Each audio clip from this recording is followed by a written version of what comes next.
Bayangkan sebuah dunia di mana setiap orang terlihat begitu yakin, berbicara lantang, dan menyampaikan pendapat mereka dengan keyakinan seolah tak bisa digoyahkan. Namun di balik hiruk-pikuk suara itu, ada keganjilan yang sulit diabaikan. Semakin banyak orang merasa tahu segalanya, semakin sedikit yang benar-benar menggunakan pikirannya.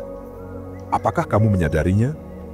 Kita hidup di masa yang disebut era informasi, tetapi justru semakin terjebak dalam ilusi pengetahuan. Semua hal tersedia hanya dengan satu sentuhan. Namun ironisnya, semakin deras arus informasi, semakin dangkal kemampuan kita untuk benar-benar mengolahnya.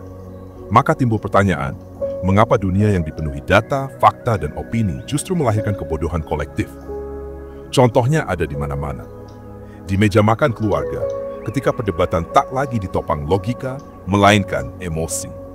Di media sosial saat orang lebih cepat menekan tombol share daripada berhenti sejenak untuk bertanya, apakah ini benar? Di ruang kelas maupun kantor, ketika mengulang apa yang sedang populer, dianggap lebih aman ketimbang mengajukan pertanyaan kritis yang bisa membuatmu terlihat berbeda. Tidakkah itu sebuah paradoks yang mengkhawatirkan? Semakin banyak kepala yang berkumpul, kualitas berpikir justru menurun. Bukankah seharusnya kerumunan melahirkan kebijaksanaan, bukan kebodohan? Mengapa yang kita saksikan justru kebalikan dari itu? Kita sebenarnya terperangkap dalam sesuatu yang tak terlihat. Ada dorongan halus yang membuatmu lebih memilih kenyamanan bersama mayoritas daripada kegelisahan yang lahir dari berpikir mandiri. Ada ketakutan samar untuk tampil berbeda, untuk mempertanyakan, untuk berani melawan arus. Disinilah letak persoalannya. Bukan karena manusia tidak mampu berpikir kritis, melainkan karena secara perlahan manusia menyerahkan haknya untuk berpikir. Dan mungkin tanpa disadari, dirimu sendiri pun telah menjadi bagian dari itu. Berapa kali kamu menerima begitu saja sebuah narasi hanya karena hampir semua orang di sekitarmu mempercayainya? Berapa kali kamu menekan rasa ragu hanya karena takut dicap terlalu rumit, terlalu kritis, atau bahkan melawan konsensus? Ini bukan sekadar masalah individu, ini adalah masalah peradaban. Sebab ketika pikiran pribadi menyerah, yang lahir bukan sekadar kebodohan personal, melainkan kebodohan kolektif. Dan kebodohan kolektif adalah kekuatan yang jauh lebih berbahaya dibandingkan sekadar kebodohan satu orang. Lalu muncul sebuah pertanyaan yang terus menghantui. Jika masyarakat perlahan kehilangan kemampuan berpikir kritis, apa yang akan tersisa dari kebebasan? Dari kebenaran? Dari masa depan manusia itu sendiri? Kamu mungkin merasakan ada sebuah jawaban mendesak yang bersembunyi di balik semua ini. Sesuatu yang menunggu untuk diungkap. Sesuatu yang mampu menjelaskan mengapa fenomena ini begitu kuat, begitu meluas, dan begitu mematikan. Dan disinilah kita harus mulai menggali lebih dalam, menyusuri akar masalah yang tersembunyi dalam psikologi manusia, dalam filsafat kuno, dan dalam mekanisme sosial yang tak terlihat. Karena hanya dengan membuka lapisan-lapisan terdalam, itulah kita dapat memahami mengapa critical thinking perlahan menghilang, dan bagaimana kebodohan kolektif berhasil mengambil alih dunia.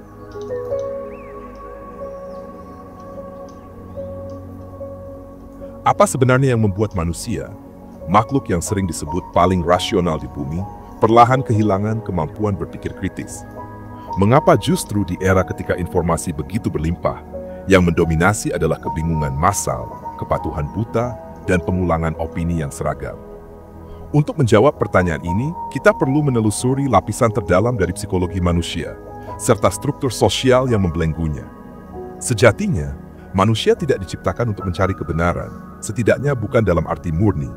Sejak ribuan tahun lalu, otak kita lebih diprogram untuk bertahan hidup dalam kelompok. Keselamatan seringkali lebih ditentukan oleh keseragaman dibandingkan oleh kebenaran. Dalam psikologi sosial, hal ini dikenal sebagai conformity bias. Kecenderungan mengikuti mayoritas meski mayoritas jelas-jelas salah. Eksperimen klasik Solomon Asch membuktikan hal ini. Orang lebih memilih menjawab salah bersama kelompok daripada menjawab benar sendirian. Disinilah akar masalah berpikir kritis mulai tampak. Otak kita lebih mengutamakan rasa aman dalam konsensus daripada risiko terisolasi karena perbedaan pandangan. Maka, ketika dunia modern membanjiri kita dengan arus opini melalui media sosial, televisi, dan wacana publik, naluri kuno itu kembali bekerja. Jangan berpikir terlalu jauh, cukup ikut arus agar tidak ditolak. Filsafat sejak lama telah membicarakan persoalan ini. Nietzsche pernah menegaskan bahwa sebagian besar manusia lebih mencintai kebiasaan daripada kebenaran. Kierkegaard pun memberi peringatan, massa selalu tidak benar. Namun, di era modern, justru massa diberi lebih banyak kekuatan daripada sebelumnya. Demokratisasi informasi lewat internet tidak melahirkan kebijaksanaan kolektif, melainkan banjir kebodohan kolektif. Faktor psikologis lain juga mempercepat keruntuhan berpikir kritis, yakni cognitive ease. Daniel Kahneman menggambarkannya sebagai kecenderungan otak untuk memilih jalan yang paling mudah. Informasi yang sederhana, familiar, dan sering diulang akan lebih mudah dipercaya, meskipun keliru. Itulah sebabnya propaganda, iklan politik, maupun slogan singkat bisa jauh lebih efektif dibandingkan argumen logis yang panjang dan rumit. Ditambah lagi dengan mekanisme otoritas. Michel Foucault menulis bahwa pengetahuan selalu berkaitan erat dengan kekuasaan. Manusia lebih mudah percaya pada sosok yang berbicara dari podium, bukan karena argumennya benar, melainkan karena simbol otoritas menghadirkan rasa aman. Inilah alasan mengapa berpikir kritis kian jarang ditemui. Orang tidak lagi menguji isi, mereka hanya melihat siapa yang berbicara. Lalu, bagaimana dampaknya terhadap identitas kita? Secara psikologis, kehilangan kemampuan berpikir kritis berarti kehilangan sebagian kebebasan diri. Jika pikiranmu selalu dipandu oleh mayoritas, otoritas, atau algoritma, maka siapa yang sebenarnya berpikir? Apakah itu masih kamu, atau sekadar gema dari ratusan suara yang kau serap tanpa sadar? Pertanyaan ini menyingkap paradoks yang lebih dalam. Kita hidup di era paling informationally rich, tetapi secara mental justru semakin miskin. Banjir data tidak otomatis menghasilkan kebijaksanaan. Semakin banyak informasi, semakin besar kebutuhan akan filter. Dan ketika filter itu tidak lagi dipandu oleh berpikir kritis, melainkan oleh emosi, tribalitas, dan algoritma, yang lahir bukanlah manusia yang lebih rasional, melainkan manusia yang semakin mudah dimanipulasi. Namun, akar masalah ini baru setengahnya. Ada dimensi yang lebih gelap, konsekuensi tak terlihat yang membentuk realitas pribadi maupun masyarakat tanpa kita sadari. Dan di sanalah pertanyaan yang lebih menakutkan menunggu. Apa yang terjadi pada dunia jika seluruh manusia berhenti berpikir sendiri?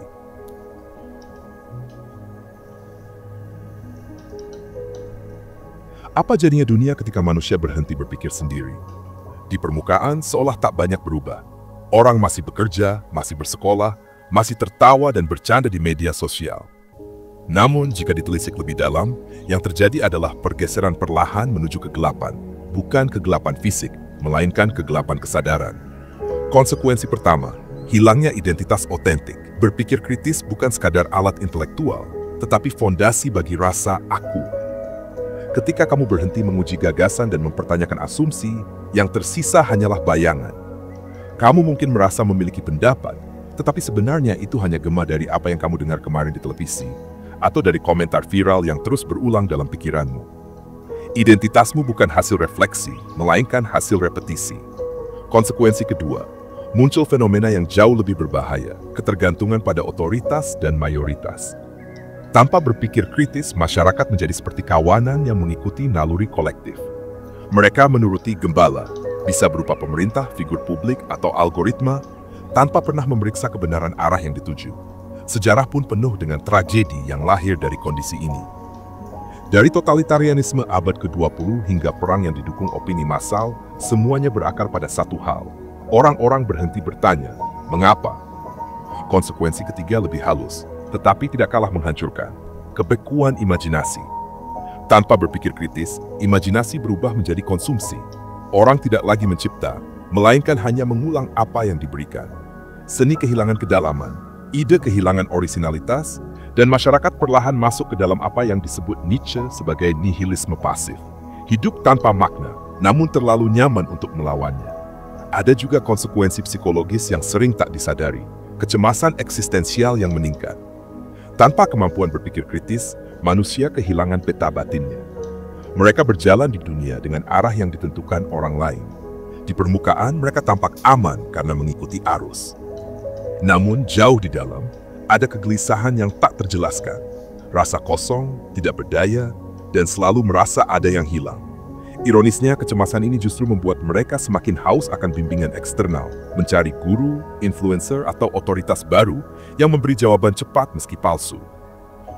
Konsekuensi terakhir adalah yang paling berbahaya, kerapuhan peradaban. Sebuah masyarakat yang kehilangan kemampuan berpikir kritis ibarat bangunan megah yang berdiri di atas pasir.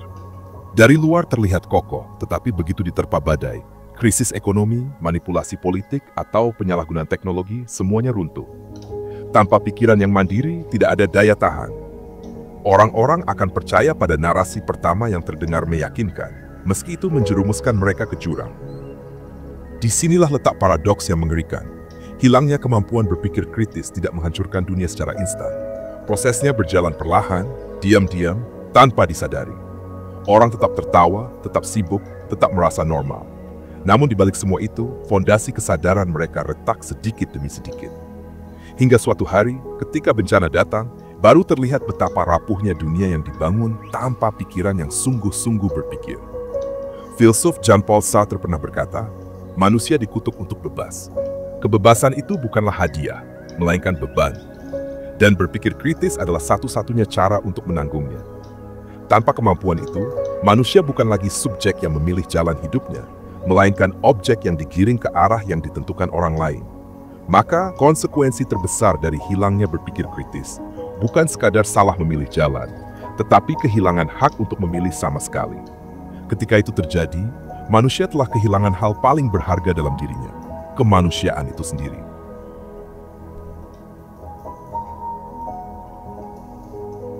Sekilas, berpikir kritis selalu tampak agung, sebagai tanda kedewasaan intelektual, jalan menuju kebebasan, bahkan simbol pencerahan. Kita membayangkannya sebagai cahaya yang menyingkap kegelapan kebodohan.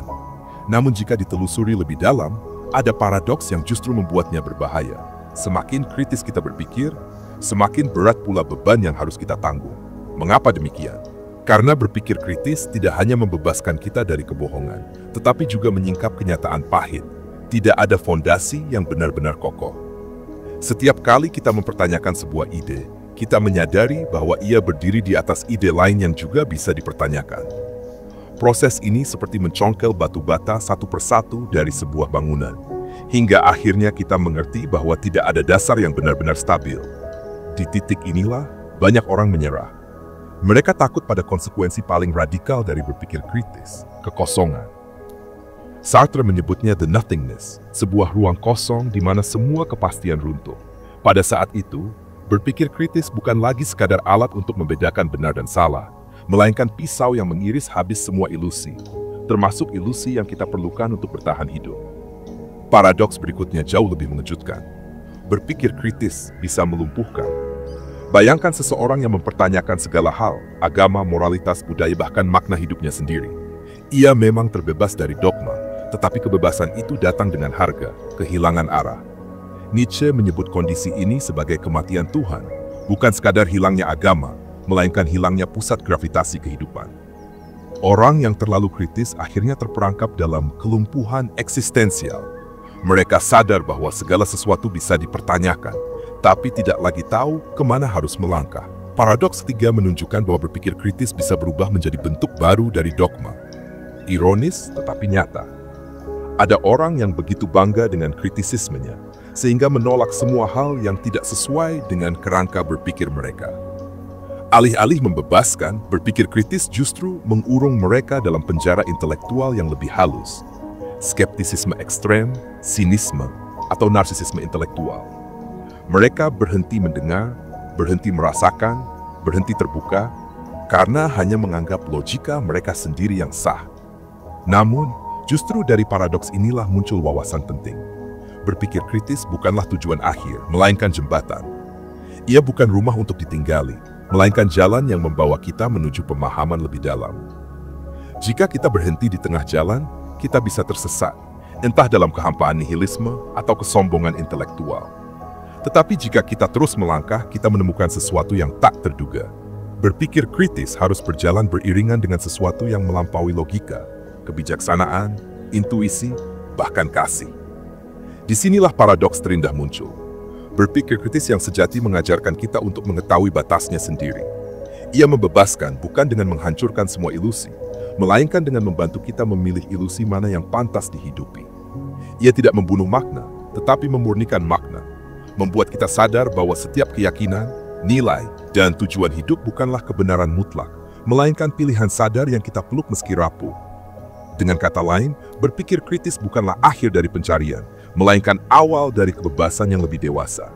Kebebasan untuk hidup tanpa kepastian absolut, namun dengan keberanian memilih. Maka paradoksnya jelas, berpikir kritis membongkar segalanya, bahkan dirinya sendiri. Namun justru ketika ia runtuh, ia membuka ruang bagi sesuatu yang lebih manusiawi. Kemampuan untuk hidup otentik, bukan karena kita yakin mutlak, melainkan karena kita memilih secara sadar.